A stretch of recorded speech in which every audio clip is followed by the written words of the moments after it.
तारे चिमण्या आबा आणला कटाचा नाना वधू वधू वधू तारे चिमण्या पण ठेवायचं कुठे?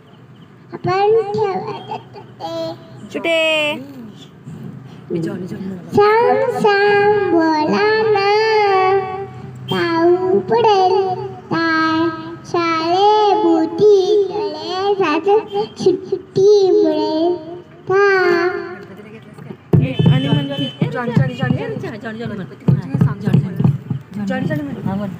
जाणी जाणी या पापा इटी सुद्धा नो पापा अपर मौत हा हा हा चल आणि आणि काय एवढा मोठा भोपळा म्हण.